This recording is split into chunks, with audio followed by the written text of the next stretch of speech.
এইটা খুবই ভালো লাগছে যে অডিয়েন্স আসলে নানান ধরনের সিনেমা দেখতে আগ্রহী হচ্ছে এবং হল ভর্তি মানুষ। মানে এইটা আমার জন্য অনেক আনন্দের, কারণ আমার মনে হয় যে আমাদের ইন্ডাস্ট্রিটা যেইভাবে কলাপস করছিল সেই জায়গা থেকে কোভিড পরবর্তী সময়ে বাংলাদেশ সিনেমা ইন্ডাস্ট্রি একটা রেভলিউশনের দিকে যাচ্ছে এবং সেটা আমরা প্রতি বছরই একটু একটু বেটার সিনেমাগুলো দেখতে পাচ্ছি। আর এই বছর তো আমার কাছে মনে হয় যে অনেক অনেক ভালো সিনেমা এসেছে, আর অডিয়েন্সের রেসপন্স সবচেয়ে আমার কাছে ভালো লেগেছে। আমার কাছে মনে হয়েছে যে অডিয়েন্স আসলে রেডি বিভিন্ন রকমের সিনেমা দেখার জন্য। তাই এখন আমার যেই বয়স, সেই বয়সে আমি আসলে আমার মনে হয় যে আমার খুব বেশি দিন আমি বাঁচবো কিনা আমি জানি না, তো যে কদিন আসি আমার জীবনের সেই প্রত্যেকটা মুহূর্ত আমি কাজে লাগাতে চাই।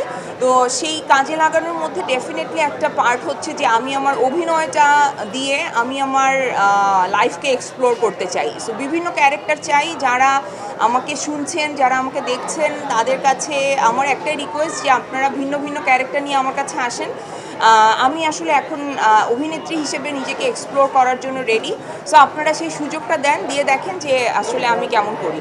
ওরা অসাধারণ কিছু ডায়লগ লিখেছে, মানে যে ডায়লগগুলো দিতেও আসলে আরাম হয়েছে। মানে আমি সবসময় স্ক্রিপ্ট ফলো করি, তো ওরা এত সুন্দর করে আসলে লিখেছে। আমি চেষ্টা করেছি কোনো শব্দ যাতে এদিক ওদিক না হয়, মানে নিজে থেকে তো বলতে চাই নাই, মানে শব্দও যাতে এলোমেলো না হয় আমি সেই চেষ্টা করেছি, কারণ ওরা ডায়লগগুলো এত সুন্দর করে লিখেছে।